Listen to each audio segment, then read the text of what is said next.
दज्जाल की पैदाइश कब और कहाँ होगी और वह कहाँ से निकलेगा।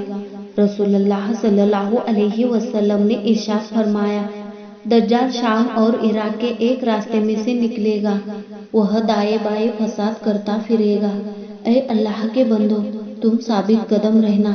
सहाबाए किराम ने अर्ज किया, या रसूलल्लाह सल्लल्लाहु अलैहि वसल्लम, वह जमीन पर कब तक रहेगा।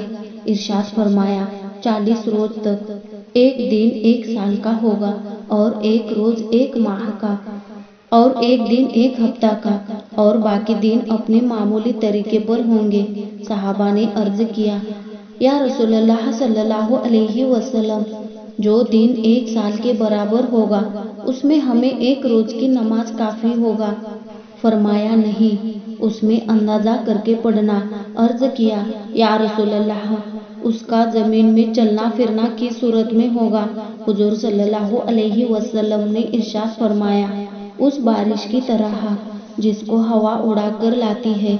वह एक कौम के पास आकर उनको अपनी इबादत की तरफ बुलाएगा। ये लोग उसके कौल पर ईमान ले आएंगे। तब वह आसमान से कहेगा कि पानी बरसा।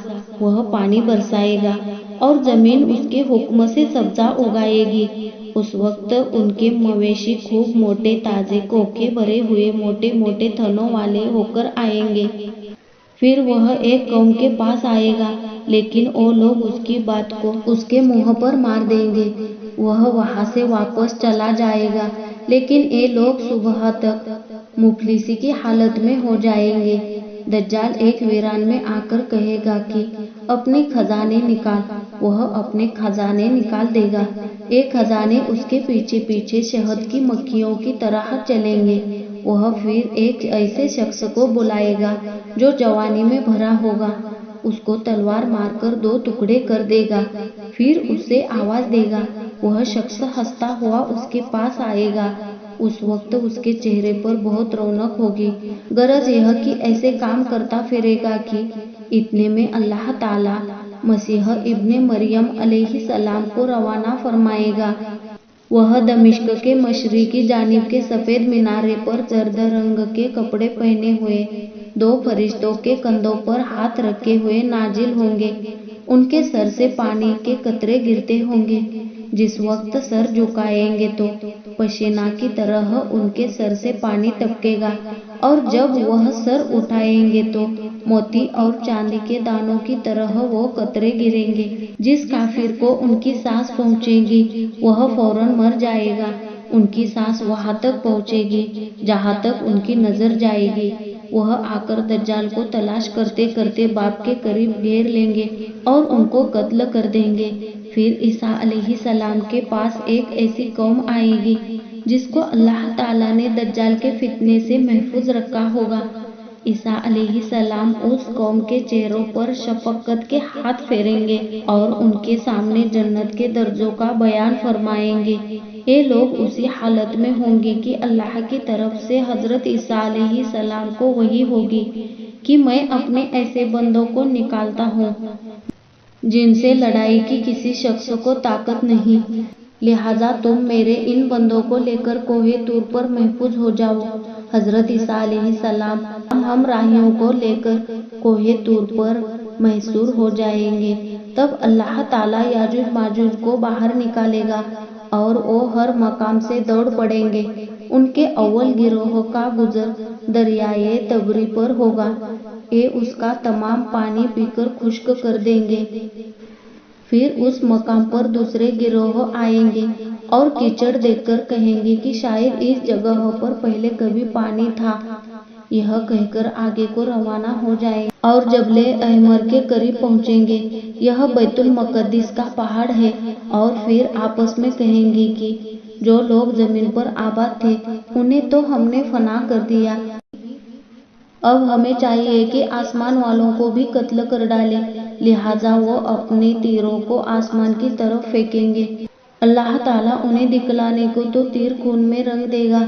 इस पूरे अरसे में ईसा अलैहिस्सलाम और आपके हमराही तूर में महसूर रहेंगे। यहाँ तक कि एक बकरी की सीरी भी उनके वास्ते 100 अशरफियों से ज्यादा बेहतर साबित होगी। پھر عیسیٰ علیہ السلام اور ان کے ساتھی اللہ تعالیٰ سے دعا کریں گے۔ اللہ تعالیٰ یاجوج ماجوج کی قوم پر بیماری مسلط فرمائے گا جو گردن میں پیدا ہوگی، اور صبح کے وقت سب ایسے مرے ہوئے ہوں گے جیسے ایک آدمی مر جائے۔ اب حضرت عیسیٰ علیہ السلام اپنی فوج کے ساتھ کوہ طور سے نیچے تشریف لائیں گے۔ اس وقت ان کو بالشت بھر زمین بھی بدبو اور چربی سے خالی نہیں دکھے گی۔ تب وہ اپنے ساتھیوں سمیت اللہ تعالیٰ کی بارگاہ رجوع کریں گے۔ اللہ تعالیٰ ان کی دعا سے ایسی چڑیا روانہ فرمائے گا جن کی گردنیں بگتی اونٹوں کی طرح ہوں گی۔ یہ چڑیا لاشوں کو اٹھا کر جہاں اللہ چاہے گا پھینک دے گی۔ مسلمان ان کے تیر کمان 7 برس تک استعمال کریں گے۔ پھر اللہ تعالیٰ ایسی بارش نازل فرمائے گا کہ مٹی کا کوئی مکان اور ان کا خیمہ ٹپکے بنا نہ رہ سکے گا۔ وہ بارش زمین کو آئینے کی طرح صاف کر دے گی۔ اس وقت زمین کو حکم ہوگا کہ اپنی برکتیں ظاہر کر دے اور جو پھل تجھ میں موجود ہو سب اگا دے۔ وہ وقت ایسی برکت کا ہوگا کہ ایک انار کو پوری جماعت کھائے گی اور اس کے چھلکے کے سائے میں رہ سکیں گے۔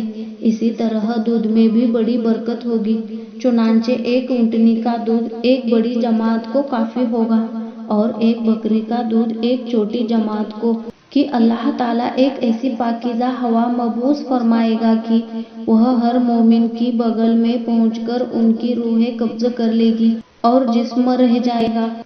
جو عورتوں سے ایسی صحبت کریں گے جیسے گدھے کرتے ہیں، انہی لوگوں پر قیامت قائم ہو جائے گی۔ تفسیر نعیمی۔